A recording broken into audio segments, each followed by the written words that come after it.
ಉತ್ತಮರೇ, ಬಂದಿರುವಂತ ವ್ಯಕ್ತಿಗೆ ಯಾಕಾಗಿ ಬಂದಿರಿ ಅಂತ ಕೇಳುವುದು ತರವಲ್ಲ. ಸತ್ಯ. ಮನೆಗೆ ಬಂದವರನ್ನ ಮತ್ತೆ ನಿನ್ನಂತ ಸೂಕ್ಷ್ಮ ಜೀವಿಗಳು ಅಧ್ಯಯನ ಮಾಡಿ ತಿಳಿದುಕೊಳ್ತಾರೆ ಕೆಲವು ವಿಷಯವನ್ನ. ಸತ್ಯ. ಶತ್ರುವಾದವನ ಮನೆಯ ಹಿಂಬಾಗಲಿನಿಂದ ಪ್ರವೇಶ ಮಾಡುತ್ತಾನಂತೆ, ಮಿತ್ರನಾದವನ ಮನೆಯ ಮುಂಬಾಗಲಿನಿಂದ ಪ್ರವೇಶ ಮಾಡುತ್ತಾನಂತೆ. ಸತ್ಯ ಸ್ವಾಮಿ. ಖಂಡಿತ ನಿನ್ನ ಶತ್ರುವಾಗಿ ಅಂತೂ ನಾ ಬಂದವನಲ್ಲ. ಯಾಕೆಂತ ಹೇಳಿದ್ರೆ ಪೂರ್ವ ನಿಯೋಜಿತವಾಗಿ ನಿನಗೆ ವರ್ತಮಾನವನ್ನು ಕಳಿಸಿ ನಿನ್ನ ಮನೆಯ ಮುಂಭಾಗಲಿನಿಂದಲೇ ಬಂದವನು ನಾನಿದ್ದೇನೆ. ನಿಜ. ಹಾಗಾಗಿ ಮಿತ್ರತ್ವದಿಂದಲೂ ನೀನು ಅದನ್ನು ಒಪ್ಪಿಕೊಳ್ಳಬೇಕು. ಸತ್ಯ ಅಲ್ಲವೇ? ಬಲಂ ಬಲಂ ಬ್ರಹ್ಮ ಬಲಂ. ಒಬ್ಬ ಮುನಿಯಗೆ ಅಥವಾ ಒಬ್ಬ ಋಷಿಗೆ ಬ್ರಹ್ಮ ಬಲ ಒಂದು ಸಾಕಾಗುತ್ತದೆ. ಬ್ರಾಹ್ಮಣ್ಯ ಬಲ ಅಷ್ಟು ಸಾಧಾರಣ ಅಂತ ತಿಳಿದುಕೊಳ್ಳಬೇಡ. ತನ್ನ ನಾಲಿಗೆಯಲ್ಲಿ ತುಂಬಿದಂತ ಮಂತ್ರೋಘೋಷಗಳಿಂದ ಒಬ್ಬನನ್ನ ಶಪಿಸಬಲ್ಲುವಂತ ಯೋಗ್ಯತೆ ಇತ್ತು ಅಂತ ಹೇಳಿದ್ರೆ ನಮ್ಮಂತವರಿಗೆ ಮಾತ್ರ ಅದು ಸಾಧ್ಯ ಆಗುತ್ತದೆ, ಸಾಧಾರಣದವರಿಗಲ್ಲ. ನೀನು ಒಬ್ಬನನ್ನ ಕೊಲ್ಲಬೇಕು ಅಂತ ಹೇಳಿದ್ರೆ ತೂಳೀರಿಯದಲ್ಲಿ ತುಂಬಿದಂತ ಶರಣನ್ನು ತೆಗೆದು ಎಸೆದಾತನನ್ನ ಕತ್ತರಿಸಿ ಸಾಯಿಸಬೇಕಾಗುತ್ತದೆ. ಆದ್ರೆ ನಾ ಮನಸ್ಸು ಮಾಡಿದಂತಾದ್ರೆ ನಾಲಿಗೆಯ ತುದಿಯಲ್ಲಿ ಸ್ಫಟಿಸುತ್ತಿರುವಂತಹ ಮಂತ್ರಘೋಷದಿಂದಲೇ ಒಬ್ಬನನ್ನ ಸಾಯಿಸುವಂತ ಶಕ್ತಿಯನ್ನ ನಮ್ಮಂತ ತಪೋಬಲಿಗಳು ಪಡೆದುಕೊಂಡಿರ್ತೇವೆ. ಸತ್ಯ ಸ್ವಾಮಿ. ಆದ್ರೆ ವಿಷಯ ಅದಲ್ಲ. ಇಲ್ಲಿ ಮತ್ತೆ ನಾವು ಅದನ್ನೇ ಸಾಧಿಸಿಕೊಂಡು ಕಾಡಿನಲ್ಲಿದ್ದವರು ಯಾಗಾದಿಗಳನ್ನ ಮಾಡುತ್ತೇವೆ ಅಂತ ಹೇಳಿದ್ರೆ ನಾಡಿನಲ್ಲಿ ನತ್ತಿಯ ಮೇಲೆ ಮುತ್ತಿನ ಕಿರೀಟವನ್ನು ಆಕ್ರಮಿಸಿಕೊಂಡು ಕೈಯಲ್ಲಿ ಕಟ್ಕಪಟ್ಟದ ಕತ್ತಿಯನ್ನು ಹಿಡಿದುಕೊಂಡು ನಾವು ದುರ್ಬಲರಿಗೆ ನಿರಾಶ್ರಿತರಿಗೆ ಆಶ್ರಯ ಕೊಡುತ್ತೇವೆ ಅಂತ ಹೇಳಿಕೊಂಡಿದ್ದವರಿಗೆ ನಿಮ್ಮಂತವರಿಗೆ ಕೆಲಸ ಎಂತದ್ದು ಬೇಕಲ್ಲ ಅಲ್ವಾ? ನಿಮ್ಮಂತವರಿಗೆ ಉದ್ಯೋಗ ಬೇಡವೇ? ಹಾಗಿದ್ದಲ್ಲಿ ನನ್ನ ಕಾರ್ಯವನ್ನು ನಿರ್ವಿಘ್ನವಾಗಿ ಮಾಡಬೇಕು ಅಂತ ಹೇಳಿದ್ರೆ ನಿನ್ನ ರೀತಿಯಲ್ಲಿ ನತ್ತಿಯ ಮೇಲೆ ಮುತ್ತಿನ ಕಿರೀಟವನ್ನು ಆಗ್ರಹಿಸಿಕೊಂಡು ಪಟ್ಟದ ಗತ್ತಿಯನ್ನು ಹಿಡಿಯುವುದು ಸತ್ಯ. ಸಿಂಹಾಸನರೂಢನಾದಂತ ವ್ಯಕ್ತಿಯ ಅವಶ್ಯಕತೆ ನನಗುಂಟು. ಓಹೋ, ಇಲ್ಲಿ ರಾಜ ಯಾರು ಬಲ್ಲಯ್ಯ? ಈ ವಿಷಯಕ್ಕೆ ಏನು ರಾಜ ಅಂತ ಹೇಳಿದ್ರೆ ನಮ್ಮಂತವರು. ಈ ವಿಷಯಕ್ಕೆ ಸ್ವಾಮಿ ನೀನೊಬ್ಬ ಸೇವಕನಾಗಿ ಕೆಲಸ ಮಾಡಬೇಕಾಗುತ್ತದೆ ಸ್ವಾಮಿ. ಅದಕ್ಕಾಗಿ ಹೇಳುವುದು ನೋಡಿ. ನೀವು ಹೇಳಿದ್ರಿ ಏನಂತ?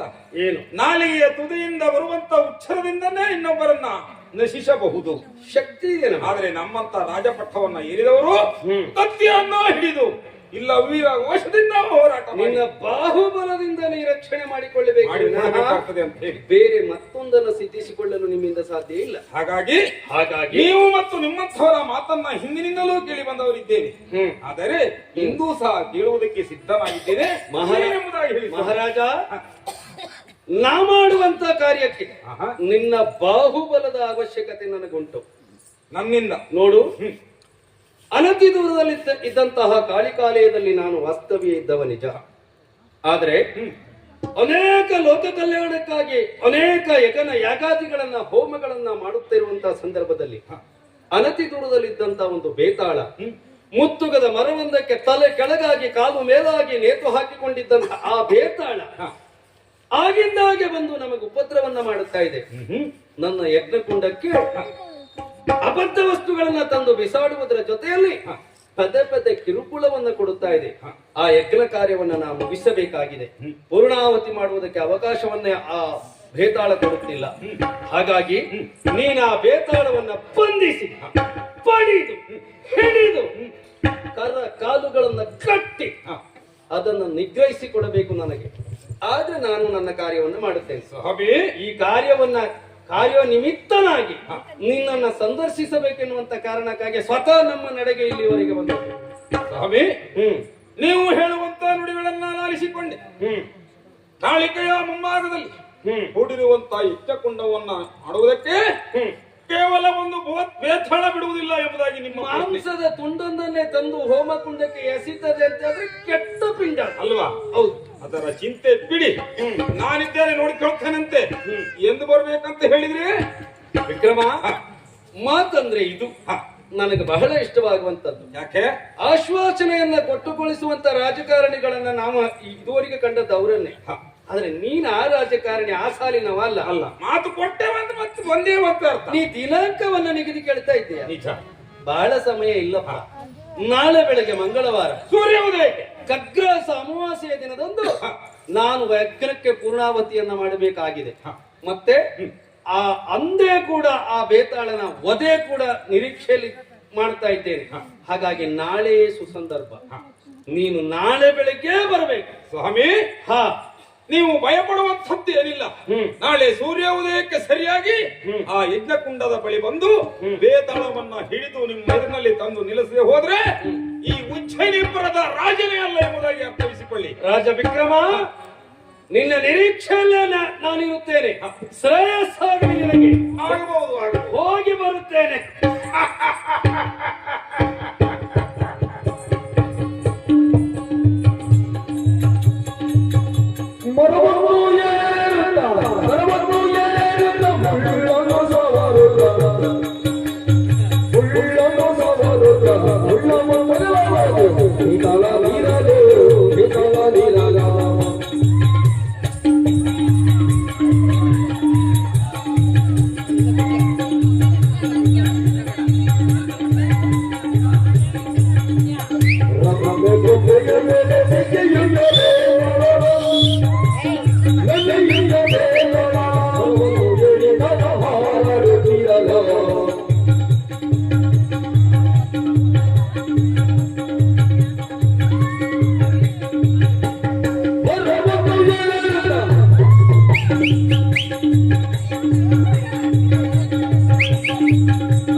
ಏನದು ನಿನ್ನ ಒಪ್ಪಟಳ?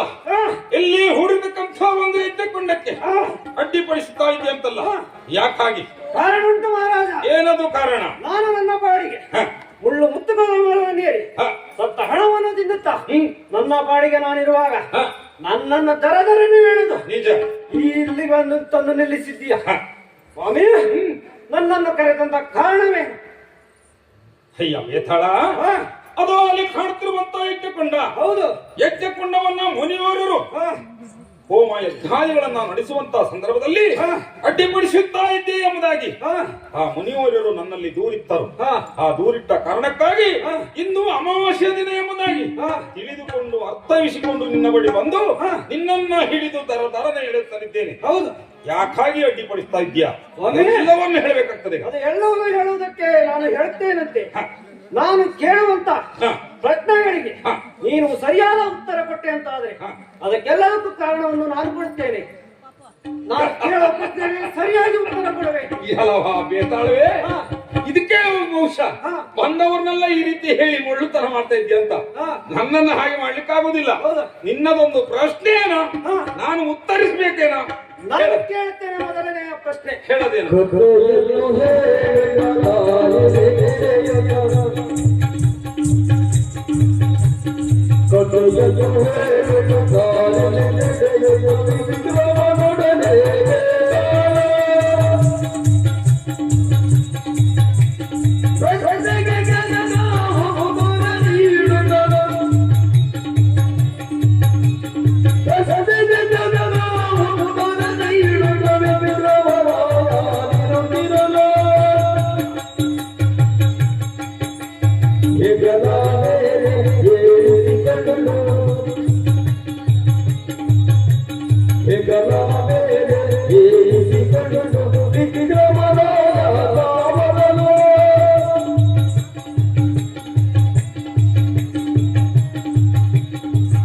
ಅಯ್ಯ ಬೇತಾಳವೇ, ಇದುವರೆಗೆ ನೂರಾರು ಪ್ರಶ್ನೆಗಳನ್ನ ಕೇಳಿದ್ದೀಯ. ಎಲ್ಲಾ ಪ್ರಶ್ನೆಗಳಿಗೂ ಸಹ ಉತ್ತರಿಸಿದ್ದೇನೆ. ನೀನು ಹೇಳಿದ ಹಾಗೆ ಉಳಿದಿರುವುದು ಇನ್ನು ಒಂದೇ ಒಂದು ಪ್ರಶ್ನೆ. ಒಂದೇ ಒಂದು? ಅದು ಯಾವ ಪ್ರಶ್ನೆ? ಒಂದೇ ಒಂದು ಅಲ್ಲ ಮಹಾರಾಜ, ಎರಡು ಪ್ರಶ್ನೆಗಳು ಉಳಿದೇವೆ. ಹಿಂದೆ ಹೇಳಾಗಿದೆ, ಒಂದು ಹೇಳ ಮರೆ ಸಾಕತ್ಲಾಗೆ ಆಗಲಿ ಅಂತೆ. ಒಂದು ನಾಡಿನಲ್ಲಿ ತಂದೆ ಮಗ ಇರ್ತಾರೆ, ಮತ್ತೊಂದು ನಾಡಿನಲ್ಲಿ ತಾಯಿ ಹಾಗೂ ಮಗಳು ಇರ್ತಾರೆ. ಆಗ ತಂದೆಗೆ ಅವನ ಹೆಂಡತಿ ತೀರಿ ಹೋಗಿರ್ತಾಳೆ. ಹಾಗಾಗಿ ತಂದೆ ಮಾತ್ರ ಮಗ ಮಾತ್ರ ಇರ್ತಾರೆ. ಆ ಸಂದರ್ಭದಲ್ಲಿ ಅವರಿಬ್ಬರು ಕೂಡ ಮದುವೆ ಆಗಬೇಕು ಅನ್ನುವಂತ ನಿಶ್ಚಯವನ್ನು ಮಾಡ್ತಾರೆ. ಸತ್ಯ. ಆ ನಿಶ್ಚಯ ಮಾಡಿ ಅಂತ ಹೋಗುವಂತ ಮಾರ್ಗ ಮಧ್ಯದಲ್ಲಿ ಇನ್ನಿರುವರು ತರುಣಿಯರ ಕಾಣ್ತಾರೆ. ತರುಣಿಯರಂದ್ರೆ ಓರ್ವಳು ತರುಣಿ, ಇನ್ನೊಬ್ಬಳು ಮದುವೆ ಆಗುವಿರುವಂತ ವಿವಾಹಿತೆ, ಅಂದರೆ ತಾಯಿ ಹಾಗೂ ಮಗಳು. ಇವರಿಬ್ಬರು ತಂದೆ ಮಗ ನೋಡಿ ಅವರಿಬ್ಬರನ್ನು ಮದುವೆ ಆಗಬೇಕು ಅನ್ನುವ ನಿರ್ಣಯ ಮಾಡ್ತಾರೆ. ತಂದೆ ನಿರ್ಣಯ ಮಾಡ್ತಾನೆ, ಉದ್ದ ಇರುವವಳನ್ನು ತಂದೆ ಮದುವೆ ಆಗುವುದು, ಗಿಡ್ಡ ಇರುವವಳನ್ನು ಮಗ ಮದುವೆ ಆಗುವುದು ಎಂಬುದಾಗಿ. ಆಗ ಅದೇ ರೀತಿಯಾಗಿ ಅವರಿಬ್ಬರನ್ನು ಮಾತುಕತೆ ಆಗ್ತದೆ. ಹೆಣ್ಣು ಮತ್ತು ಗಂಡನರಲ್ಲಿ ಇಬ್ಬರಲ್ಲಿ ಮದುವೆ ಮಾತುಕತೆ ಆಗ್ತದೆ, ಮದುವೆಯೂ ಕೂಡ ಆಗ್ತದೆ. ಹಾಗಾದ್ರೆ ಅವರಿಗೆ ಹುಟ್ಟುವಂತ ಮಕ್ಕಳೇ ಅವರಿಬ್ಬರಿಗೂ ಆಗುವಂತ ಸಂಬಂಧ ಹೇಗಿರ್ತದೆ? ಅಯ್ಯ ಬೇತಾಳವೇ, ಬಹುಶಃ ಇಂತಹ ಪ್ರಶ್ನಾವಳಿಗಳನ್ನೇ ಕೇಳಿ ಹೇಳಿ ಬಂದವರೆಲ್ಲ ಸುಸ್ತು ಮಾಡಿ ಅಂತ ಕಾಣ್ತದೆ. ಆದ್ರೆ ನನ್ನನ್ನು ಹಾಗೆ ಮಾಡ್ಲಿಕ್ಕಾಗುದಿಲ್ಲ. ಅಯ್ಯ ಬೇತಾಳವೇ, ಇದೊಂದು ಪ್ರಶ್ನೆನ ಯಾಕೆ ಅಂತಾದ್ರೆ ಉತ್ತರ ಕೊಡು. ತಂದೆ ಮತ್ತು ಮಗ ಇಲ್ಲ, ಇಲ್ಲಿ ತಾಯಿ ಮತ್ತು ಮಗಳು. ತಂದೆ ಆದವ ಮಗಳನ್ನ ಮದುವೆ ಆಗ್ತಾನೆ, ಮಗಳಾದವಳು ತಂದೆಯನ್ನ ಮದುವೆ ಆಗ್ತಾನೆ. ಹೌದು. ಹುಟ್ಟಿದ ಮಕ್ಕಳಿಗೆ ಇವರೇನಾಗ್ಬೇಕು ಅಂತ ಹೇಳಿದ್ರೆ ಇದಕ್ಕೆ ಪ್ರಶ್ನೆಗೆ ಉತ್ತರವೇ ಇಲ್ವಯ್ಯ. ಹಾಗಾದರೆ ಉತ್ತರ ಏನು? ಉತ್ತರವೇ ಇಲ್ಲ, ನಿರುತ್ತರ. ಅರ್ಥವಿಲ್ಲದ ಪ್ರಶ್ನೆಗೆ ಉತ್ತರ ಇಲ್ಲ ಅಂತ. ಉತ್ತರವಿಲ್ಲ. ಮೆಚ್ಚಿದೆ ಮೆಚ್ಚಿದೆ ಮೆಚ್ಚಿದೆ ಎಲ್ಲ ನಿನ್ನ ನಾನಿನ್ನು ಹೊರಡುತ್ತೇನೆ. ಕೇಳಿದ ಪ್ರಶ್ನೆಗಳಿಗೆ ಉತ್ತರಿಸಿದ್ದೇನೆ, ಏನು ಹೇಳ್ತೇನೆ ಅಂತ ಹೇಳಿದ್ರೆ ಹೇಳೇನು? ಸರಿಯಾಗಿ ಉತ್ತರ ಕೊಟ್ಟಿದ್ದೀಯ ಇದು ಸರಿಯೇನಾ?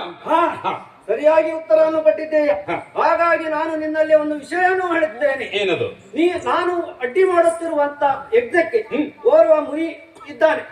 ಆ ಮುನಿ ನಿಜವಾದ ಮುನಿಯಲ್ಲ, ಸತ್ಯ ವಿಚಾರವನ್ನು ನಿನ್ನಲ್ಲಿ ಹೇಳ್ತೇನೆ ಮಹಾರಾಜ. ಯಾರು? ಅವನೊಬ್ಬ ಕಪಟ ಮುನಿ. ಒಂದು ನಾಡಿನಲ್ಲಿ ರಾಜನಾಗಿರ್ತಾನೆ ಅವನು. ಒಮ್ಮೆ ರಾಜಭ್ರಷ್ಟತೆಗೊಳಗಾಗ್ತಾನೆ. ರಾಜಭ್ರಷ್ಟತೆಗೊಳಗಾಗಿ ಗಡೀಪಾರನ್ನು ಆಗ್ತದೆ ಅವನನ್ನು. ಗಡೀಪಾರು ಆದಾಗ ಅವನು ಮಾರ್ಗ ಮಧ್ಯದಲ್ಲಿ ನಡೆದುಕೊಂಡು ಬರ್ತಾ ಇರುವಾಗ ಇದೇ ಕಾಳಿಕಾದೇವಿ ಮುಂಭಾಗದಲ್ಲಿ ಒಂದು ಶಿಲಾಶಾಸನ ಕಾಣ್ತದೆ.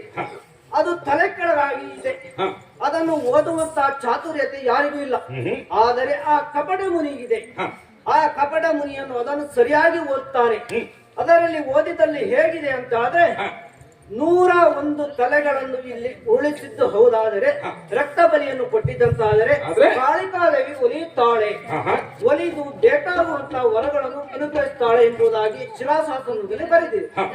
ಈಗಾಗಲೇ ಅವನು 100 ಜನರ ತಲೆಯನ್ನು ಕಡಿದಿದ್ದಾನೆ, ರಕ್ತವನ್ನು ಕೊಟ್ಟಿದ್ದಾನೆ. ಇನ್ನು 1 ತಲೆಯನ್ನು ಬೇಕಾಗಿದೆ. ಅದು ಯಾವ ರೀತಿ ಕೇಳಿದ್ದಾರೆ? ಒಬ್ಬ ರಾಜನ ತಲೆಯೇ ಬೇಕಾಗಿದೆ.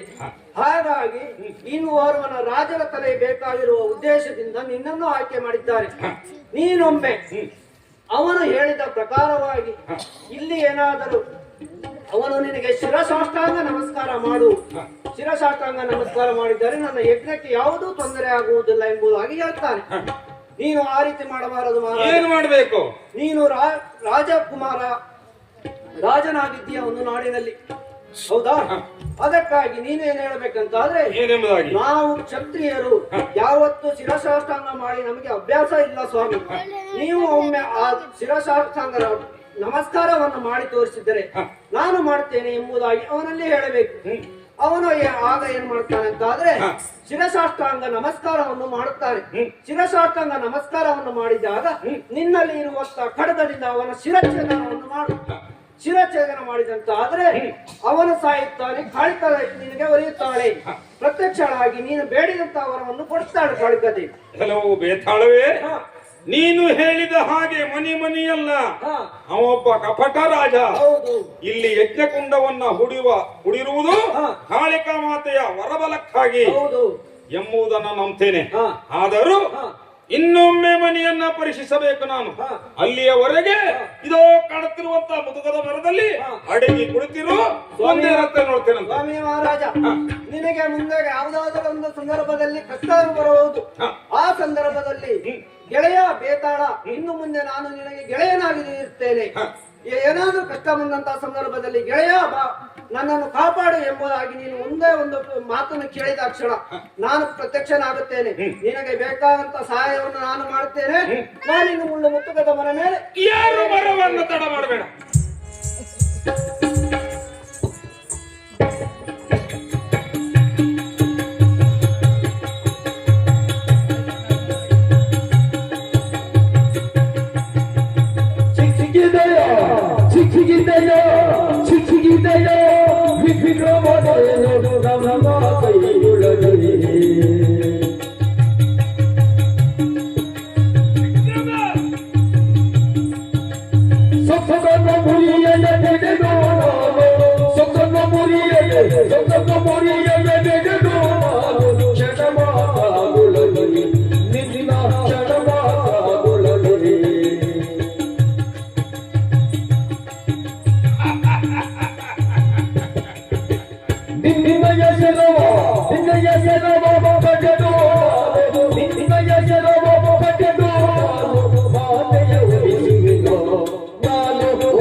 ಅದಂತದ್ದು ಸಾಧಿಸಿದಂತ ದಿವ್ಯ ಅನುಭವ ನನ್ನ ದೇಹಕ್ಕೆ, ನನ್ನ ಮನಸ್ಸಿಗೆ ಚೇತನ.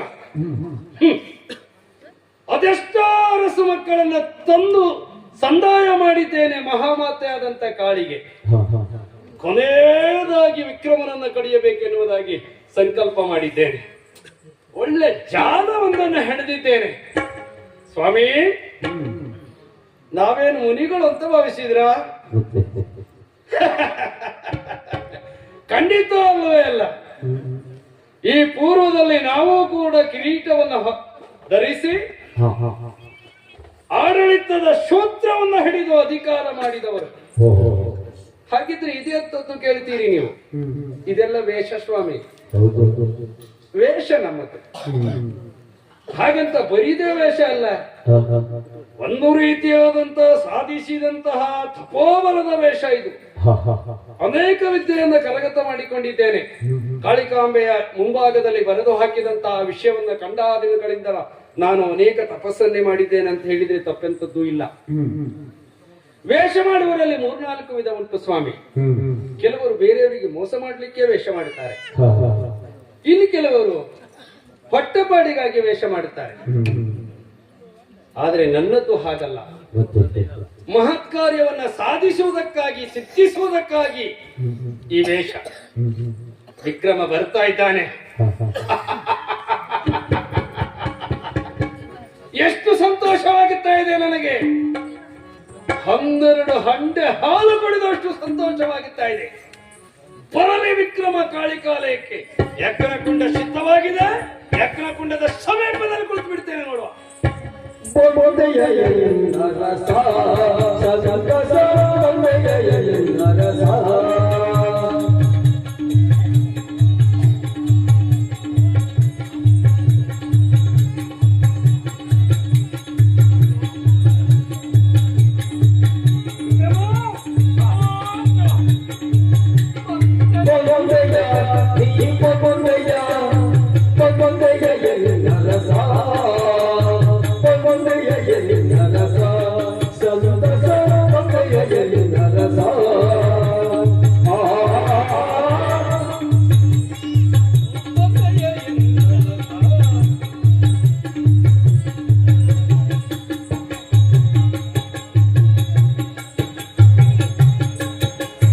ನಿನ್ನ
ಹೇಳುವಂತ ಕಾರ್ಯ ಏನಾಯ್ತು? ಆ ಬೇತಾಳ ನಿನಗೆ ಸಂದರ್ಶಿಸಿದನೆ ಅಥವಾ ಸಿಕ್ಕಿದನೆ? ಅವನ ಉಪಟಳವನ್ನ ಕಡಿಮೆ ಮಾಡುವಲ್ಲಿ ನೀ ಕಾರ್ಯವನ್ನ ಮುಂದುವರಿಸಿದ್ದೀಯ, ಬಂಧಿಸಿದ್ದೀಯ, ಬಡಿದಿದ್ದೀಯ, ಏನು ಮಾಡಿದ್ದೀಯ ಅಂತ ನನಗೆ ವಿಷಯ ಎಲ್ಲದಕ್ಕೂ ಉತ್ತರ ಬೇಕು ತಾನೆ. ಹೌದು. ಅಯ್ಯ ಮನೆಯವರೇ, ನೀವು ಹೇಳಿದ ಹಾಗೆಯೇ ಯಜ್ಞಕುಂಡದ ಬಳಿ ಸಾಗಿದೆ. ಹಾಗೆ ಕಾಣುತ್ತಿರುವಂತ ಒಂದು ಮುತುಕದ ಮರ. ಮುತುಕದ ಮರವನ್ನ ಏರಿ ಕುಳಿತಂತ ಬೇತಾಳನನ್ನ ಒಮ್ಮೆಲೆ ಹಿಡಿದು ಧರಧರನೆ ತಂದೆ. ತಡ ಮಾಡಿಲ್ಲ, ಆತನನ್ನ ಸಂಹರಿಸಿದೆ. ಬೇತಾಳನ ಮುಗಿಸೇ ಬಿಟ್ಟು ಇನ್ನೂ ಅಡ್ಡಿಪಡಿಸುವುದಿಲ್ಲ. ಸಂತೋಷ. ಯಾವ ಪೂಜೆಕ್ಕೂ ತೊಂದರೆ ಕೊಡುವುದಿಲ್ಲ. ಹಾಗಿದ್ರೆ ಬೇತಾಳ ಇನ್ನಿಲ್ಲ. ಮಗು ವಿಕ್ರಮ, ಕಾಳಿಕಾಲಯಕ್ಕೆ ಬಂದಿದ್ದೀಯ. ಬಂದ ಮೇಲೆ ನಿನಗಿಷ್ಟು ಸಿದ್ಧಿ ಅಂತ ಆಗಬೇಕು ಅಲ್ವಾ? ಮಹಾಮಾತೆ ಆದಂತ ಕಾಳಿಕಾಂಬೆ ಅವತರಿಸಿ ನಿಂತಿದ್ದಾಳೆ ಅಂತ ಭಾವಿಸಿಕೊಂಡು ಆಕೆಗೆ ನಮಸ್ಕಾರವನ್ನ ಮಾಡಿ ನೀ ಹಿಂದಿರುಗುವುದು ಕರ್ತವ್ಯ ಆಗ್ತದೆ ನಿನಗೆ. ಅಂದರೆ ಕಾಣುತ್ತಿರುವಂತಹ ಕಾಳಿಕ ಮಾತಿಗೆ ನನ್ನಂಥವನು ನಮಸ್ಕರಿಸಬೇಕು ಎಂಬುದಾಗಿ ತಾವು ಹೇಳ್ತಾ ಇದ್ದೀರಿ. ಹೌದು. ಆದ್ರೆ ಕೆಟ್ಟ ಬೇತಾಳವೊಂದನ್ನ ಮುಟ್ಟಿ ಬಂದಿದ್ದೀಯ ಅಲ್ವಾ? ಆ ಕಾರಣಕ್ಕಾಗಿ ನೀ ಅಭ್ಯಂಜನವನ್ನ ಗೈದು ಜಲಕ್ಕೆ ಹೋಗಿ ಸ್ನಾನವೊಂದನ್ನ ಮಾಡಿ ಮುಗಿಸ್ಕೊಂಡು ನಂತರ ಬರ್ತೇನಂತೆ. ಹೋಗಿ ಬರ್ತೇನೆ, ನಾನು ಸ್ನಾನ ಮಾಡಿ ಬರ್ತೇನೆ. ಬೆಳೆದಿದ್ದೇನೆ ಜಾಲವೊಂದನ್ನ. ವಿಕ್ರಮನನ್ನ ಶುಚಿಯಾಗಿ ಬರಲು ಹೇಳಿದ್ದೇನೆ. ಬಲಿ ಕೊಡುವಂತ ಒಂದು ಪಶುವನ್ನು ಕೂಡ ಶುದ್ಧೀಕರಿಸೇ ಬಲಿ ಕೊಡುವುದು. ಹಾಗಾಗಿ ಅವನನ್ನ ಶುದ್ಧಿ ಮಾಡಲಿಕ್ಕೆ ಕಳಿಸಿಕೊಟ್ಟಿದ್ದೇನೆ. ಅಯ್ಯ ಮುನಿವರೇ, ಶುಚಿರ್ಭೂತನಾಗಿ ಬಂದಿದ್ದೇನೆ. ಆದರೆ ಇಲ್ಲೊಂದು ಮಾತು. ಏನು? ಇದುವರೆಗೂ ಕ್ಷತ್ರಿಯನಾದಂತಹ ನಾನು ರಾಜವಿಕ್ರಮ, ಕ್ರಮವನ್ನ ನಾ ಹೇಳಬೇಕೆ ಬಿಟ್ರೆ ನೀನಲ್ಲ. ಹಾಗಾಗಿ ನಾನು ಕೇಳಬೇಕಲ್ವಾ? ಸಮಯ ನನಗೆ ಕೊಡ್ಬೇಕು ಬಿಟ್ರೆ ನೀ ಹೇಳುವ ಹಾಗಿಲ್ಲ. ಅದೇ ತರ್ತೇನೆ ವಿಕ್ರಮ, ಮಹಾಮಾತೆ ಆದಂತ ಕಾಳಿಕಾಲಯದಲ್ಲಿ ನಾವಿಬ್ಬರು ಇದ್ದೇವೆ. ಸತ್ಯ. ನನ್ನ ಯಾಗ ಇನ್ನು ಮುಂದೆ ಸುಸೂತ್ರವಾಗಿ ಸಾಗುತ್ತದೆ ಎನ್ನುವಂತಹ ಭರವಸೆಯ ಮಾತನ್ನ ನೀನಾಡಿದ್ದೀಯ. ಹಾಗಾಗಿ ನಿನಗೆ ಕಾಳಿಕಾಂಬೆಯ ಅನುಗ್ರಹ ಆಗಬೇಕು ಅಂತ ಆದ್ರೆ ಸತ್ಯ. ಮಹಾರಾಜನಾದಂತ ನೀನು ಕಾಳಿಕಾಂಬೆಯನ್ನ ಸುತ್ತು ಬಂದು ಸಾಷ್ಟಾಂಗ ನಮಸ್ಕಾರವನ್ನ ನೀ ಮಾಡಬೇಕಾಗುತ್ತದೆ. ಅದನ್ನ ಮಾಡುವುದು. ಅಯ್ಯ ಮರಿವರೇ, ಅರಸು ಮಗನಾದಂತ ಕ್ಷತ್ರಿಯಲ್ಲಿ ಹುಟ್ಟಿದಂತ ನಾನು ಇದುವರೆಗೆ ಯಾವುದೇ ನಮಸ್ಕಾರವನ್ನು ಸಹ ಮಾಡಿಲ್ಲ. ಆದರೆ ನೀವು ಹೇಳುವಂತ ಪ್ರಕಾರವಾಗಿ ನಾನು ನಡೆದುಕೊಳ್ಳುತ್ತೇನೆ. ಆದರೆ ಯಾವ ರೀತಿಯಾಗಿ ನಮಸ್ಕರಿಸಬೇಕು ಎಂಬುದಾಗಿ ತೋರಿಸಲ್ಪಟ್ಟರೆ ನಂತರ ನಾನು ಮಾಡ್ತೇನೆ. ಓಹೋ, ಯಾಕೆ ಅಂತ ಹೇಳಿದ್ರೆ ನಮಸ್ಕಾರಗಳಲ್ಲಿ ಅನೇಕ ವಿಧಗಳು. ಸತ್ಯ. ಪೂಜಾ ಪುನಸ್ಕಾರಗಳಲ್ಲಿ ಅನೇಕ ವಿಧಗಳು. ಎಲ್ಲವೂ ಎಲ್ಲವರಿಗೆ ತಿಳಿಯಬೇಕಂತೇನೂ ಇಲ್ಲ. ತಿಳಿದವರು ತಿಳಿಯದಿದ್ದವರಿಗೆ ಹೇಳಿಕೊಡುವುದರಲ್ಲಿ ತಪ್ಪೆಂತದ್ದು ಇಲ್ಲ ಅಲ್ವಾ? ಮಹಾರಾಜನಾದಂತ ನಿನಗೆ ಸಾಷ್ಟಾಂಗ ನಮಸ್ಕಾರದ ಬಗ್ಗೆ ಅನುಭವದ ಕೊರತೆ ಅಲ್ವಾ? ಅಥವಾ ಇನ್ಯಾರು ನಿನಗದನ್ನ ಹೇಳಿಕೊಟ್ಟಿಲ್ಲ ಎಂಬಲ್ಲಿಗೆ ಇದುವರೆಗೂ ತಿಳಿದುಕೊಂಡಿಲ್ಲ. ಹಾಗಿದ್ರೆ ಸಾಷ್ಟಾಂಗ ನಮಸ್ಕಾರವನ್ನ ಮಾಡುವುದು ನೀನ್ ಕಲಿತವನೇ ಅಲ್ಲ, ತಿಳಿದುಕೊಂಡವನೇ ಅಲ್ಲ. ನಿಮ್ಮಿಂದ ಕಲಿತೇನೆ ನಾನು.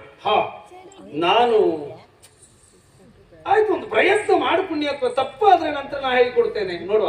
ಅಲ್ಲ, ತಪ್ಪೋ ಸರಿಯೋ ಮಾಡಿದ ಮೇಲೆ ಒಂದೇ ನಮಸ್ಕಾರ ಮಾಡ್ಬೇಕಲ್ವಾ?